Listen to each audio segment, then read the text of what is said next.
అందరికీ నమస్కారం అండి. This is Hanumantharao. గార్డెన్లో చేసినటువంటి చిన్న చిన్న పొరపాట్లు, అశ్రద్ధలు గుర్తించి వెంటనే తగ్గ చర్యలు తీసుకున్నట్టయితే చక్కని పంట పండించుకోవటమే కాకుండా ఇలా గ్రీనిష్గా మన గార్డెన్ మార్చుకోవచ్చు. ఈ వీడియోలోని ముఖ్య ఉద్దేశం అదే. అందుకే ఈ వీడియో ఆఖరి వరకు స్కిప్ కాకుండా తప్పకుండా చూడండి.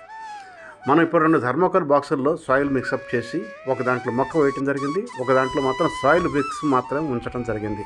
సాయిల్ మిక్సప్ చేసిన దాంట్లో కొన్ని విత్తనాలు పెట్టడం జరిగింది, ఇంకా మొలక రాలేదు.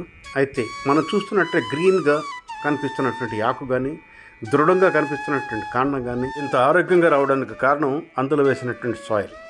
కిందటిసారి జరిగినటువంటి పొరపాటు ఇక్కడ జరిగింది.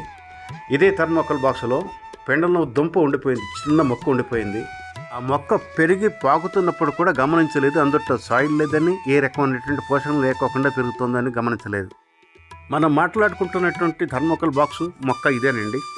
అయితే మొక్క తయారైపోయింది, ఎండిపోయింది. తర్వాత హార్వెస్ట్ చేద్దామని చెప్పి చూసినప్పుడు ఇందుట్లో నాకు ఏ రకమైనటువంటి సాయిల్ కనపడలేదు. అప్పుడు నాకు గుర్తొచ్చింది, అయ్యో ఇందుట్లో ఏ రకమైన సాయిల్ లేదు, మట్టి మిశ్రమం లేదు, ఏ రకమైన పోషణ లేదు.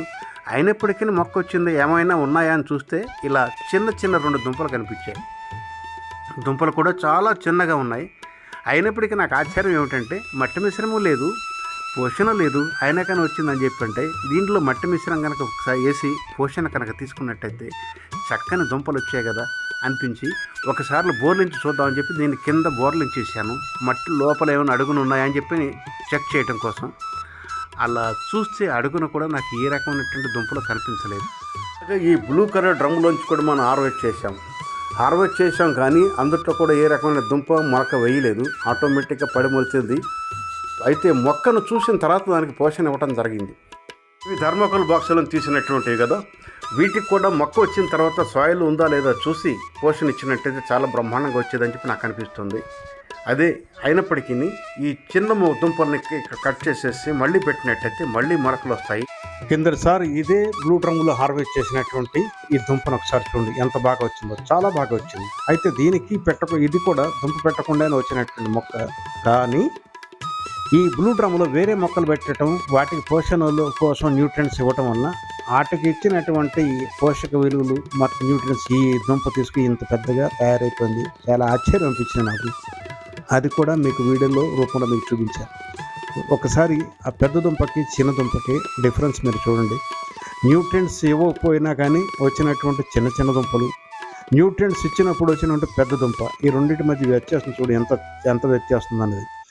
ఇటువంటి వ్యత్యాసాన్ని మనం గమనించి సకాలంలో మనం చర్యలు తీసుకున్నట్టయితే, ఇవ్వాల్సిన పోషణ కనుక ఇచ్చినట్టయితే ఎదుగుదల ఇలా ఉంటుంది.